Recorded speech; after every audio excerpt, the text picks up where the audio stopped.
Verset 1. Tout le peuple se rassembla, dans un sentiment de reconnaissance, puis le 7e mois était celui de deux grandes fêtes, expiations et tabernacles. La porte des eaux, à l'orient du Haram, Néhémie 3.26, Néhémie 12.37. La place qui est devant la porte des eaux est probablement celle où avait eu lieu précédemment la réunion d'Esdras 10.9. Elle s'étendait entre le mur extérieur et la façade orientale du temple. Et il dira à Esdras, le scribe. Esdras était depuis 13 ans chargé par le roi d'une mission religieuse à Jérusalem, Esdras 7.26.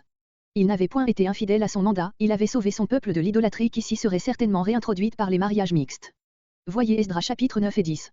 Mais ce commencement de réformation, suivi, à ce ne l'on peut supposer, d'une tentative de fortifier Jérusalem, avait précisément amené contre les Juifs une levée de boucliers, les murs et les portes avaient été brûlés avant d'avoir pu être achevés et le malheur des temps avait condamné Esdras à une inaction qui ne put faire place à une nouvelle activité que lorsque les murs furent terminés et l'existence matérielle de la capitale assurée. Ceci paraît expliquer suffisamment le long silence qui s'est fait autour de la personne d'Esdras. Il semble qu'il ait attendu pour rentrer en scène l'appel que le peuple lui adresse ici. D'autres ont supposé qu'il fut absent de Jérusalem pendant une dizaine d'années et qu'il y revint au moment même où les murs s'achevèrent.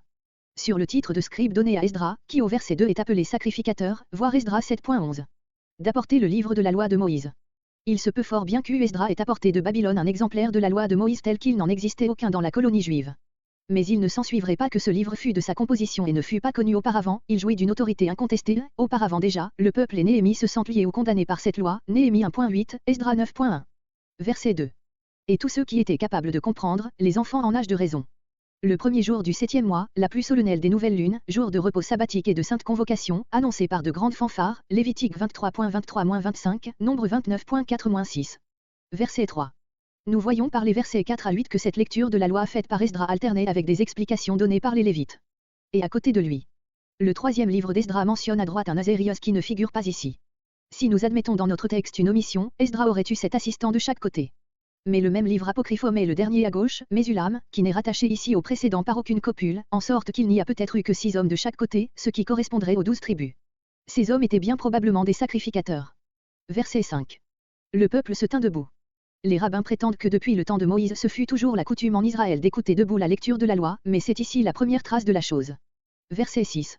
Esdras commence par une prière de bénédiction, à peu près comme David en une chronique 29.10, et le peuple répond comme une chronique 16.36. Verset 7. De ces 13 noms quelques-uns reparaîtront Néhémie 9.4-5, Néhémie 11.15-18, Néhémie 12.10-14. Et les Lévites, c'est-à-dire, et d'autres Lévites, car les hommes qui viennent d'être nommés sont déjà des Lévites. Plusieurs proposent de supprimer la conjonction et expliquer la loi. Esdras lut un premier morceau, verset 5, puis un des Lévites ajouta des explications. La lecture reprit, faite cette fois par un Lévite, verset, émoticône n'en croyant pas ses yeux, et un autre Lévite prit la parole. Verset 8. Et ils lurent exactement.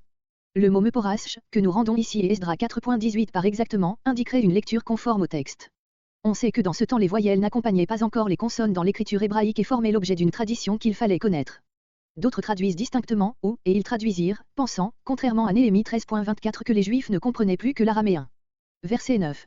Verset 9 à 12 Célébration de la fête de la nouvelle lune. Le gouverneur, hébreu Atir Shata, voir Esdras 2.63. Néhémie lui-même se donne le titre de Pécha, Néhémie 5.14, Néhémie 5.15, Néhémie 5.18, que nous avons rendu par le même terme. Ceci montre que nos 3 chapitres ne sont pas de lui. Ne pleurez point. La lecture de la loi avait fait sur le peuple une impression si profonde, que ce jour d'action de grâce se changeait en un jour de larmes et de jeûne. Néhémie arrête cette déviation. Verset 10. Envoyer des portions. La loi, Deutéronome 16.11, Deutéronome 16.14, recommandait ce genre de bienfaisance, qui apparaît ici pour la première fois dans la pratique. Voir Esther 9.19. Verset 11. Faites silence. Les orientaux pleurent bruyamment. Verset 12. Les paroles qu'on leur avait adressées, les exhortations à bannir la tristesse, versets entre 10 et 11. La loi de Dieu retrouvée était une grâce, donc un sujet de joie. Verset 13. Verset 13 à 18 Fête des Tabernacles. Pour étudier. Cette assemblée, moins générale que celle de la veille, est formée des hommes qui veulent continuer à étudier la loi. Verset 14. Voir Lévitique 23.39-43, Deutéronome 16.13-15. Verset 15. Et qu'ils devaient proclamer. Voir Lévitique 23.4. Aller à la montagne, non pas, comme on pourrait le penser, à la montagne des Oliviers, mais en général sur les hauteurs, qui sont boisées, par opposition aux champs cultivés. L'arbre à huile, l'olivier sauvage. Verset 16. La place de la porte des eaux. Voir verset 3. D'Éphraïm, Néhémie 3.8. Sur ces 2 places se réunirent probablement les Juifs de la campagne. Verset 17. Cette fête s'était célébrée, Esdras 3.4, 1 roi 8.65, 2 Chroniques 7.9, mais jamais, depuis Josué, aussi fidèlement et aussi généralement. Verset 18. La lecture de la loi n'était prescrite que pour la fête des Tabernacles de l'année sabbatique, Deutéronome 31.10. Le peuple fait preuve d'un zèle extraordinaire. Une fête de clôture. Voir Nombre 29.35, Lévitique 23.36. C'était le 22e jour du 7e mois.